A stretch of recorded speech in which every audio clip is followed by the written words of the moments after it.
Welcome to How to Split a Toaster, a divorce podcast about saving your relationships from True Story FM. Today, did you know your toaster was a vested landowner?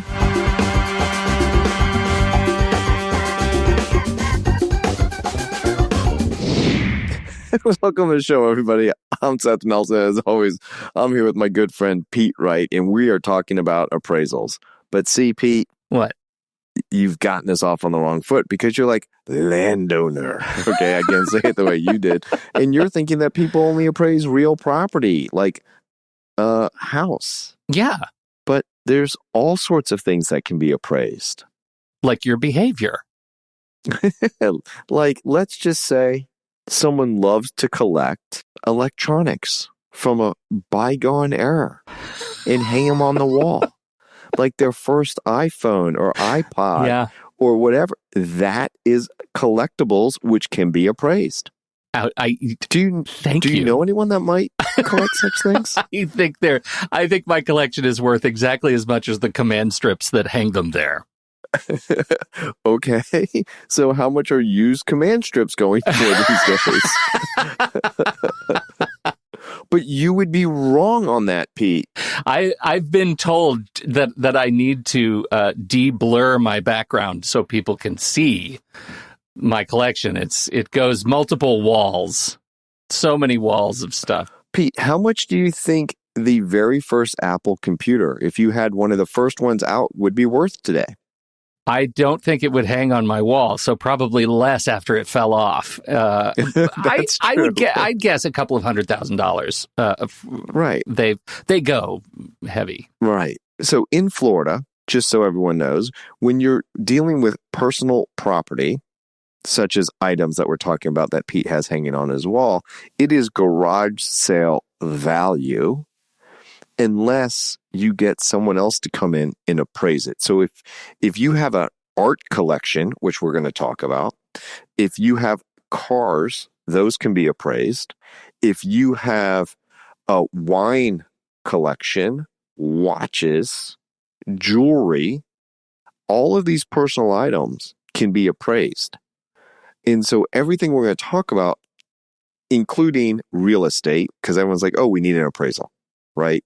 You're getting a mortgage. The bank wants an appraisal because they want to make sure that it's worth what you say it is and how much they're going to lend you. But all of these things can be appraised. And there's a process to appraisals. And we're going to talk more about the process that can be applied to all these different types of items that might be appraised in a divorce case. Okay, so then let's start with the process. And from your perspective as the attorney, when should divorcing couples get their stuff appraised? How does that process start? You start early because personal property is always the thing that people forget to talk about. And then you work with Tammy Spar, a great mediator, and you're there for 10 hours and you're getting ready to finish this very long, intense mediation. And someone says, well, I got a list of things that I want. And like the lawyers are just like, ugh, like, really? We're doing this at the end? And then it's literally the proverbial pots and pans. But then they say, well, he's got a watch collection. Well, I'm not going to be able to appraise that at 10 o'clock at night in Tammy Spar's office at a mediation. Right. Right. Well, and you're not going to appraise it at all. At all. I'm not going to be able to value it. I'm not going to be able to get an appraisal on it. I'm not going to be able to do anything with it. So don't count on your attorney for that. Do you really want to argue about this at this late hour?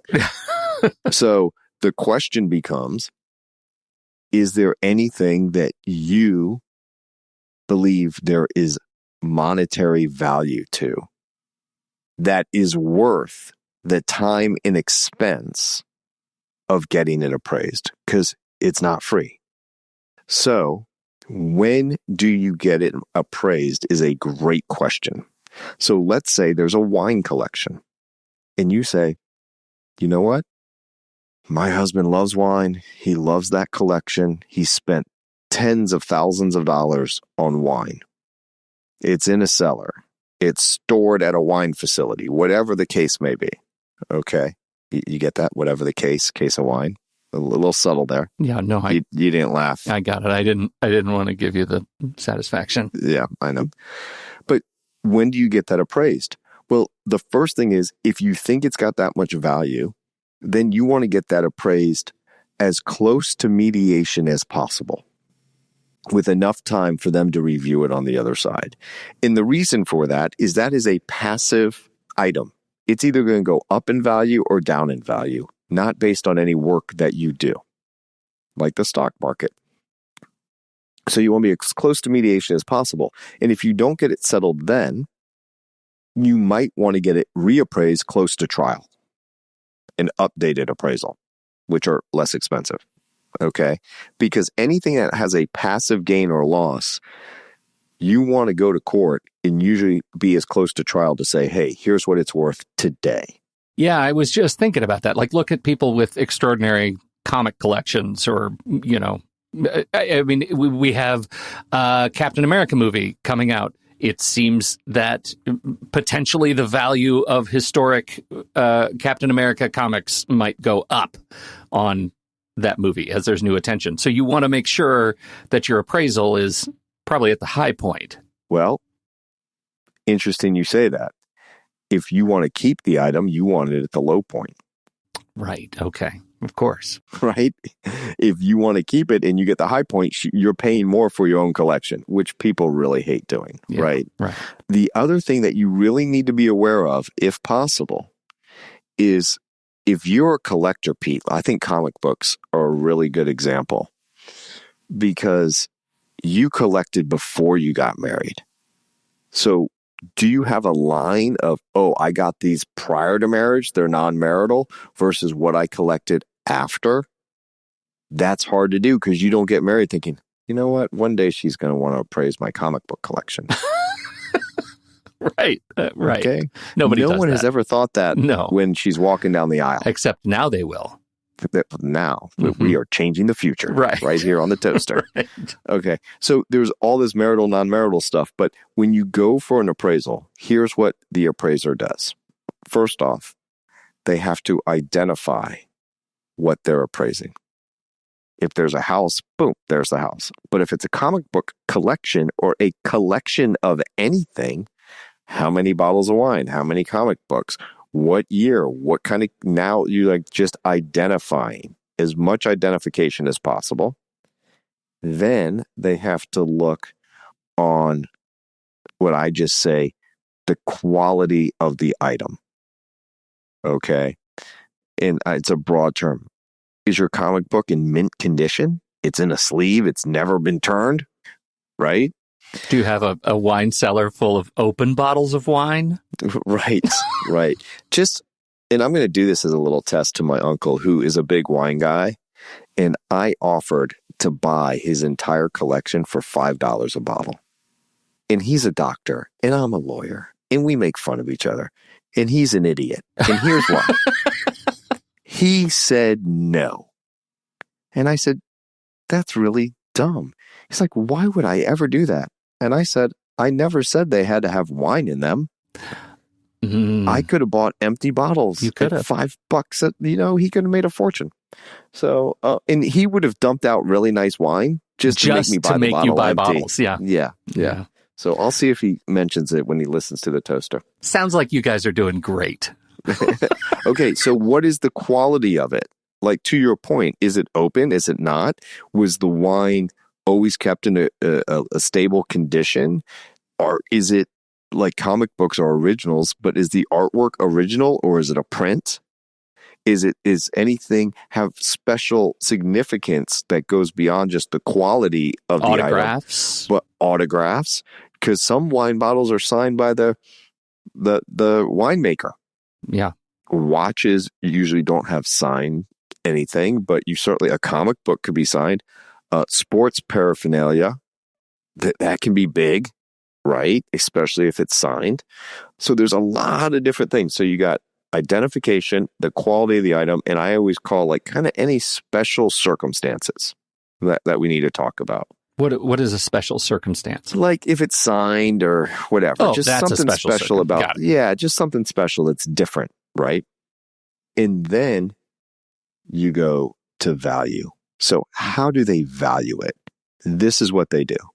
They identify it. They look at the quality. They look if there's any special signatures or qualities about it. And then They go do research. They compare it to other items that are of similar nature, and what are those selling for? So they're going to be an expert in appraisals, and they're going to have to go rely on a body of knowledge out there. And you're going to have to decide, did they rely on the correct body of knowledge? And one way you do that is, are they certified as an appraisal? Because if they're a certified appraiser, which they should be, then there's going to be rules that they follow on how they do appraisals. And that's where you can attack them. Did they follow the rules? Okay, so I understand that there is a difference. I think this is what you're getting at. There's a difference between what they call a full appraisal and what they call a competitive market analysis on an item. Yes. So right here, I'm not going to turn it around because it's confidential. We have an appraisal. Right here, we have a market analysis. This one was based on rent. This one, the appraisal was a full sale. But you can do a market analysis. So we're going to talk about real property because that's a great question. Real property, you have appraisers that banks hire when you buy a house. And you say, hey, I'm buying this house. I'm getting a loan from the bank. It's contingent on financing. The banks will not give you the financing if you're buying $1 million house, but it's only worth $500,000. Right. If you're paying $1 million and it's only worth $500,000, so they're going to have an independent appraiser to go out there and say, this house is worth $500,000. They're like, I'm not loaning you the money. You're overpaying. We're not going to have a secured interest, right? Yeah, right. And when that appraiser comes to your house, they really come to your house. Like, they make your house turn its head and cough. They really are looking at all of the elements of the house that make it a sound investment, right? That's exactly right. Now, you as the buyer might not care what the appraiser says. You think it's worth $1 million. If you're paying cash, you wouldn't even have an appraiser, right? But that's why the banks do it. Now, you get these people that work for banks, but also will come testify in court. So we use appraisers all the time. But you also have that market analysis. The market analysis is usually done for real estate by a real estate agent or a broker. Because what they do, they're going to look at the most recent comps in a geographical area, and they're going to say, this was the square footage, this was this. I would list the house for $1 million. I would expect it to close around $850,000, $850,000, making up numbers, right? That's the market analysis. But those people are not going to your house. They're just looking at numbers. They're not visiting. They're not looking at the state of things. They might open Google Maps. Maybe. It depends. And you're getting to the point, Pete, is how much work are they really doing? And so then you're like, and then that goes to, did they follow the rules on what they're supposed to do? And then there's always an assumption. One of the assumptions is, did you go to the house? No. Let me show you the inside picture of this house. With the kitchen torn out, did your market analysis hold? What assumptions did you make? I assume that the kitchen was working, that there was no electrical problems, that the pool maintenance was up to date, right? There's all these assumptions that you can attack.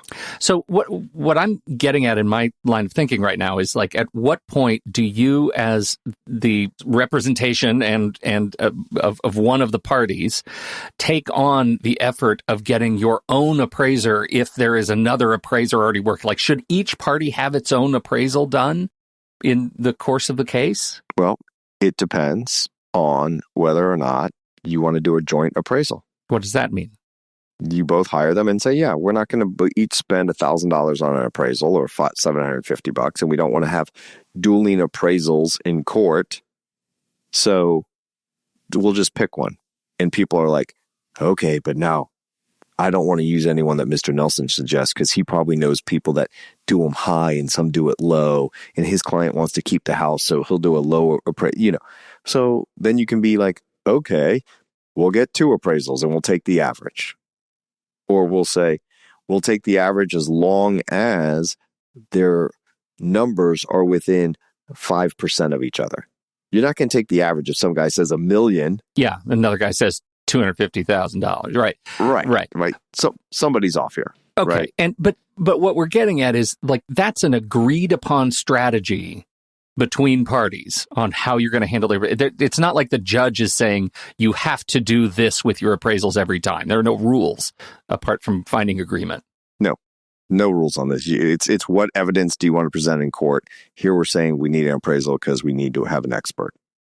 Now, in Florida, you can testify. If you're the owner, you can testify to value. You don't need an appraisal, But, okay, I relied on Zillow. No, objection, Judge. And they can say, I'm like, Judge, Zillow says they could be 20% off either way. Yeah. I don't think that's competent, substantial evidence on value. And what happens when your expert appraiser comes in? One of them comes in with a value that's just way off the mark. So you have one that feels all right, one that agrees with comps, and one that's just out of left field. Yeah, I'm going to attack it. Why are yours different? Both these other guys, on this appraisal, he subtracted $30,000 because this house didn't have a pool, and the house next door does have a pool. You didn't subtract anything for the fact that he doesn't have a pool, right? So one, digging into their rules on what they did, and then what all of them are going to do, they're going to value it, and you're going to see if they did the rules, but they collect data. So the big thing is, did you go inside? What did you do to collect the data? And I think of this literally in physical terms. Did you walk the property? Did you look at the watches? Did you make sure they were doing it? Did you taste the wine? Okay, I don't have them taste the wine. That'd be nice, though. But it is a question because we were talking about, did you read the comic books? Did you, we were talking about comic books and wine, and when we went to the market analysis, we switched to real property. But all of this could happen to any collection, right? Yeah, any collections. You could go to, there would be someone that is, certified in what they do on wine, and there'll be collectors and people that will use appraisals to do it. And then there's other guys that are just wine brokers, and they'll come in and say, hey, this is what I'd list it for. Right? So it's the same for all of them. It's just easier to understand in real estate because people know there's a realtor and then there's their appraisal. So yeah, absolutely. So where are we in the process? I feel like I may have sidetracked us. It's all right. They collect data. So they're going to identify it. They're going to figure out the quality. This is all kind of, it's not necessarily linear. Any special circumstances, they're trying to define the value, but they're going to collect the data. So where are they getting their data, Pete? Are they just Googling stuff? Are they Wine Spectator? Are they Kelly Blue Book for cars is very ripe for value? Do you take the car down to CarMax and say, what would you give me for this car today, which is good for 7 days? That's a way to get a value, right? So how are they collecting data? And then how are they recording the data? Well, did you take notes? Did you put it in your system? Did you put it on the computer? Did you take a picture of the offer that you got from CarMax? And so you collect the data, and then you got to store it, and then you do your analysis and come to your conclusion. All along those steps, it's ripe for assumptions and to be attacked. Well, how did you collect your data? Well, I just went to CarMax and I asked them, okay, did you save the paperwork? No.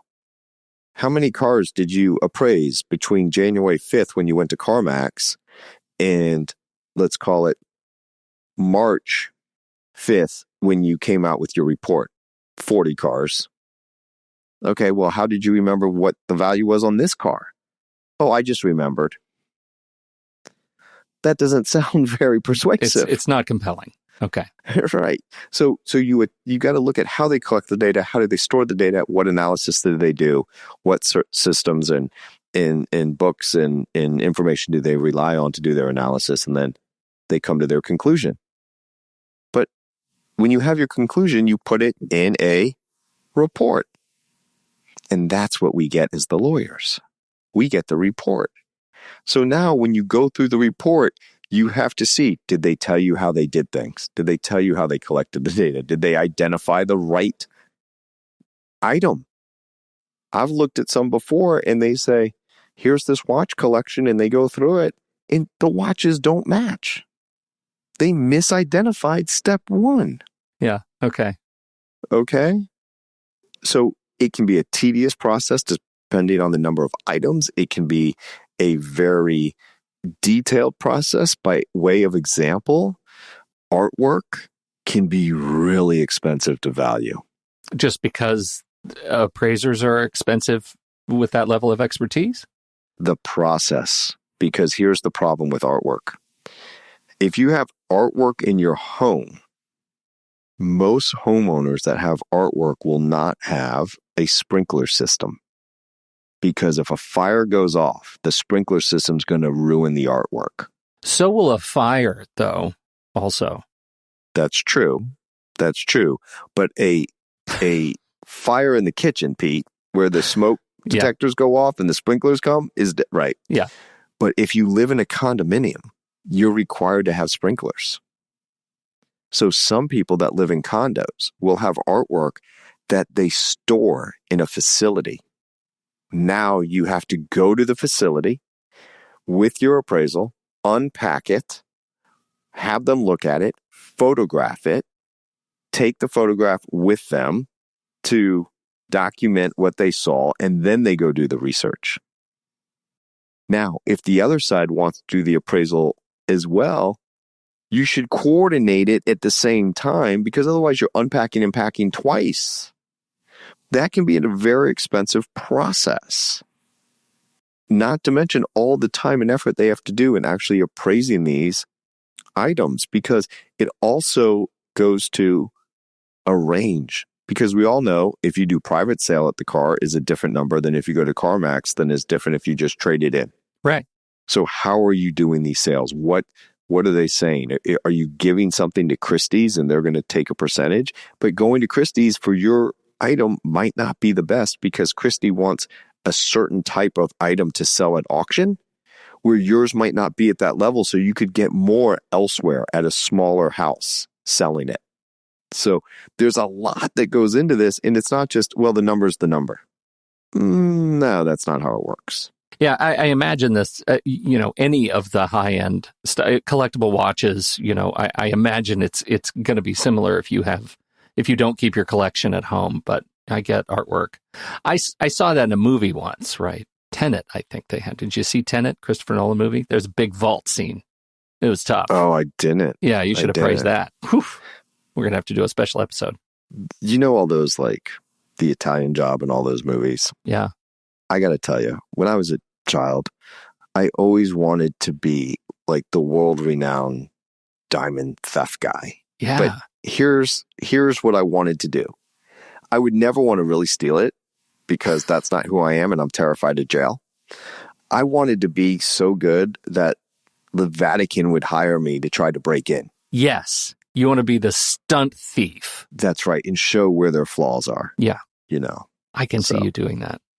Yeah. I got a couple Bibles here. I'm not telling you where they came from. You're because you're spry like a cat. Yeah, right. That's how, when people see me, that's exactly what they say, Pete. Oh, Mr. Nelson is so spry today. Let me ask you some questions about conflict in this process. Sure. How do you handle when you suspect or discover that one party has done something to damage or devalue a collection that you're trying to appraise with intention? Oh, this has happened. And it's not just on appraisals, it's on personal property. And there was actually an appellate case on this where a party defamed and cut up their spouse's sports memorabilia. Okay, that sounds vindictive. They won on appeal, but ultimately they lost. And because it was never appraised, but he put the value, I think that case was like $12,000, but it was never appraised. And so the court goes, yeah, she owes you 12 grand, but it was a lot of work to get there. But what you would do is say two things. One, judge, if this was in mint condition, this is what it would be worth. And she devalued it, right? What's really great about that is it could be kind of a cell phone. Like, she could devalue it and then devalue it beyond the value that it actually would have gotten because it wasn't, say, mint. Right.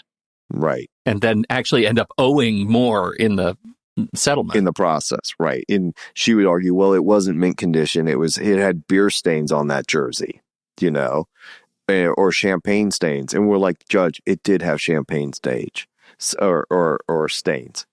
from the Super Bowl. Yeah, right. Like, From the Stanley Cup. Right. Right. Exactly. So absolutely, and that happens. Here's the hard thing. Things go missing. So when you said, when do you do this stuff? If you have a collection and you're going through a divorce and you think your spouse is going to be vindictive, take a picture of every single bottle, take a picture of everything, and move it to a safe location. Move it to a safe location. And get your receipts. Say, Judge, here it is. Like, you're going to be very transparent. I moved it. I was afraid she was going to destroy it. I moved it because I thought he was going to drink my wine, and he doesn't even like wine, right? So you got to be careful, because once it's gone, it's gone. And especially if it's something that's a consumable like wine. Yeah, Judge. Every Friday night we opened a bottle of wine. I just did that, and I'm sorry that this litigation took 3 years. And we have I've been thirsty since 150 bottles less. Yeah. Does that impression somehow taint or impact the judge's opinion about one or both parties? The answer is yes, but I think our judges have a really hard job, and I think that they work really hard to get through all what I would classify as the drama to the right decision. But people are people, and people like to do things for people that they like. And if a judge thinks you're credible and honest, and it could go one way or the other, and the judge thinks the other one is not credible and not honest and has done all these negative things, which way do you think that judge is going to rule? Right? Well, so one more related question. We were talking about doing something to damage or devalue. What if somebody, let's talk about real property now, because, potentially someone is living in the house, and they could either do something to not treat the house properly and devalue it on appraisal, or during the separation process, during the divorce process, maybe they make improvements to it, right? Maybe they refinish a bathroom or something. I assume you're just tracking value over time? Yeah, so that is active appreciation or depreciation as opposed to passive. So active, you have to do something. So in your hypothetical, which is a great one, they actively fixed up a bathroom. They added a bedroom. Well, that active appreciation needs to be accounted for. But the question is, where did the money come from to do it? Was it non-marital money or marital money? And in Florida, there's actually a statute that has a formula that you use for non-marital real property. You get married, you own the property, it has a mortgage, and you pay the mortgage down during the marriage. That lowers the principal owed on the mortgage. That part is marital. And then there's this whole fractions that you go through to figure out what, if any, value on that has increased over time. So it can get complicated. So you figured that out. I didn't, you've been thinking about this. This wasn't a thing that I just came up with. Yeah, I stay up at night thinking about this stuff. My wife is like, let's watch a movie. And I'm like, I got to think about real property right now. Real property and appraisals and how it's going to play out in a case that I currently don't have. She loves me. Outstanding. Tell me about things like virtual appraisals. You use virtual appraisals? Is that part of the process? I haven't, because I need someone to come into court and sit down and tell me what they're going to tell me. Okay. Yeah. Well, that's any other questions, Pete? Because I'm going to tell you, you're going to hear a knock on your door because I got an appraisal coming for all those electronics hanging there. Do we somehow have shared custody over my old recorders? This is going to be great. No, I just want to know what their value. Yeah. I'm willing to pay someone to tell me that they're not worth shit. I'm not your uncle. This has been super useful. I mean, any other hot topics that were on your list? I feel like we covered a lot today. Yeah, we did. I think the only thing is that you might want to do an updated appraisal if you get closer to trial, if it's a passive appreciation deal. And in Florida, check your local jurisdiction. This is really important for trial. In Florida, if one appraisal says it's worth $100,000 and another appraisal says it's worth $200,000. Okay, they're $100,000 off. Now, that sounds like a lot when you're 100 and 200, but let's make it bigger. Wine collection is worth $1 million.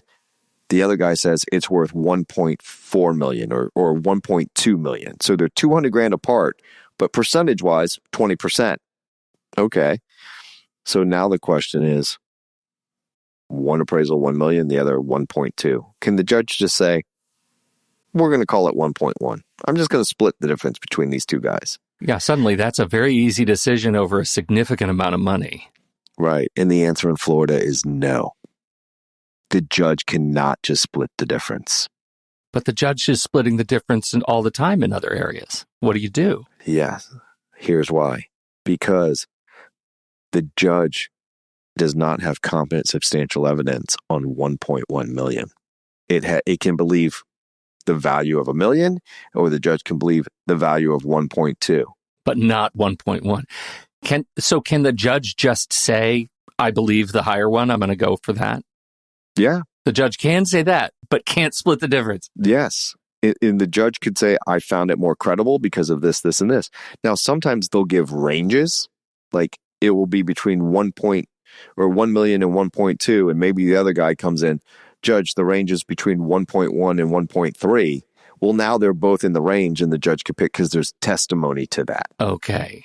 So it's in your best interest when there's a split to have a range, it seems like, if you want to move toward a decision. Well, it depends on how are you a gambler? Are you like, no, I think my appraisal is better and I want to keep my wine collection and I want it valued lower. And here's what's crazy about this. This is the thing that is really taken home. And I got 2 more points that I think are important. Only in your divorce case do you want your collection to be at a low value. Right. Because you got to pay your spouse for half of it. Yeah. Right? You go around bragging around town that I got a $3 million wine collection. I got all these watches and comic books. What do you think they're worth? Oh, I don't know. And you give these big numbers. And then your spouse goes, he's been bragging around town that all this is worth all this. And now he's saying when you're getting divorced, it's not worth shit. Okay? So that's one thing. Here's the other way to solve this problem without an appraisal. Your wife comes to you and says, you've been bragging all day. Your wine collection is worth $2 million. You just look at her and say, you can have it for $2 million, which tells you it's not really worth $2 million. Okay. Right? Yeah. And because now we're negotiating. I had this case where I represented the wife, and literally the husband's like, she's got $300,000 in jewelry. And the wife said, he can have it all for 300 G's. Because she knew she didn't have $300,000 worth of jewelry. So, and then right when you tell them, I'll sell it to you for that, judge. And I've seen people go to court and get hammered on that.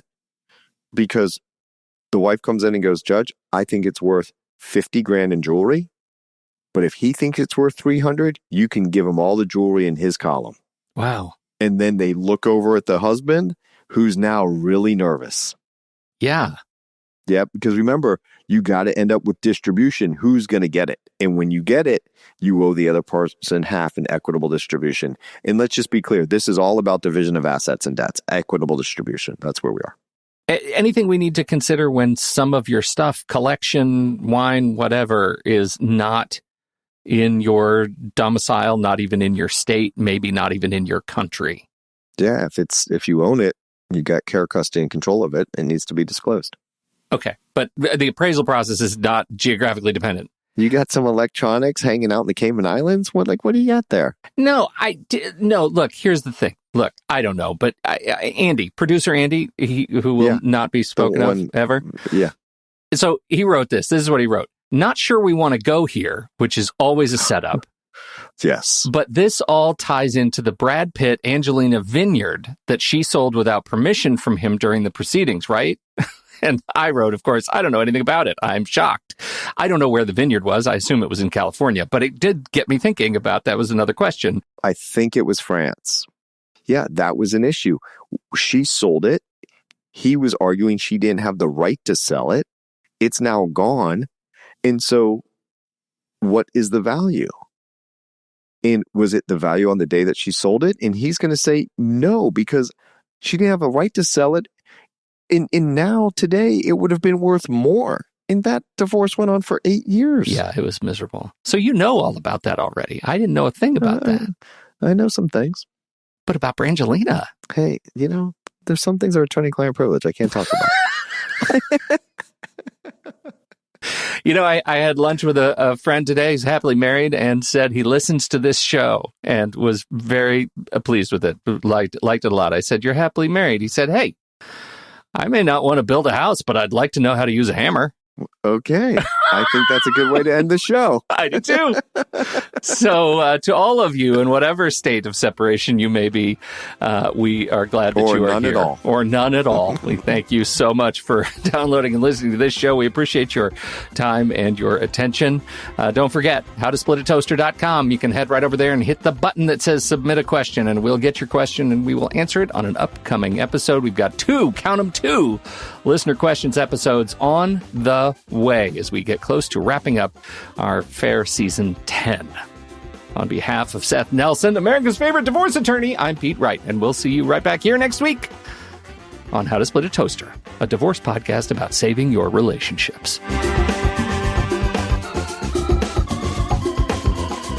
How to Split a Toaster is part of the True Story FM podcast network, produced by Andy Nelson, music by T. Bless and the Professionals and DB Studios.